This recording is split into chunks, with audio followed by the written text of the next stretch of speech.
As I have been working on Syria and also following the situation in the northeast of Syria for many, many years, what I've seen here has not really surprised me. So I was aware that there is some kind of stability here in comparison to what is around, that's still somehow stable, that there is this attempt to work together across ethnic, religious boundaries, and that there's a strong role of women.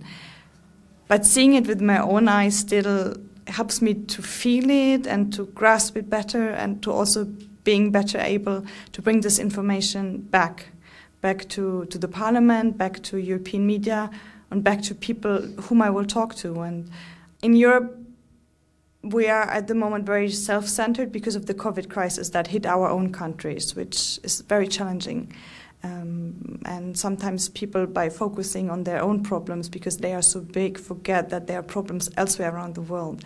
So I hope I can also make sure by talking about my travel that the situation here in Syria, but especially in northeast Syria, also the humanitarian problems here, the problem with the ISIS fighters will move up a bit on the agenda also in Europe again.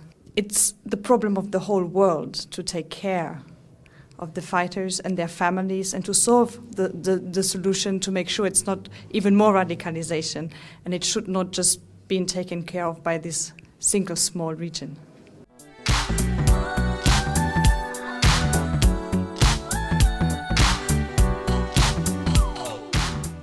I was expecting more destruction, and I was expecting to see more of the war on infrastructure, and I was happy to see that the situation is much better here.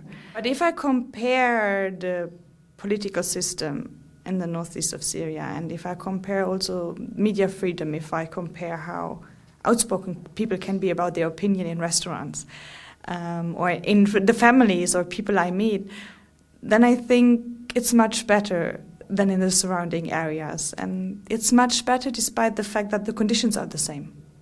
There's war as it is elsewhere. There are different ethnic groups as there are elsewhere. So I really think it could be a good example to build upon. And that's why I find it especially problematic that this region is not represented in the constitutional negotiations and the Geneva peace talks.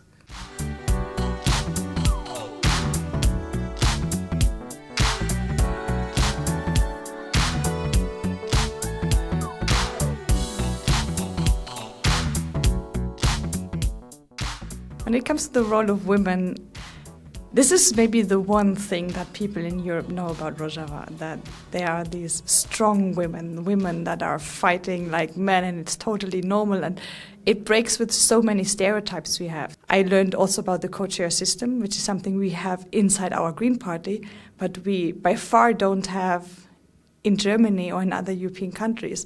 So here, apparently, women are very, very strong, because they have been very solidaric with each other across ethnic boundaries, across so many other things. And I hope that we will reach this state of strong women in Europe soon.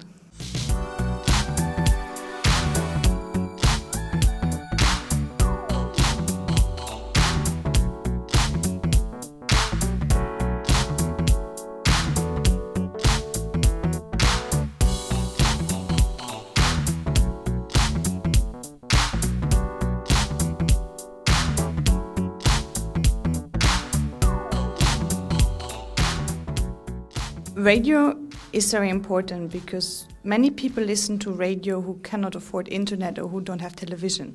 So radio is the one medium that reaches everybody, especially in regions like this one. And it is especially important to have unbiased, independent information when there's tension, when there's escalation, when there's war. Because otherwise, easily rumors can spread and hate can spread and things can escalate even further.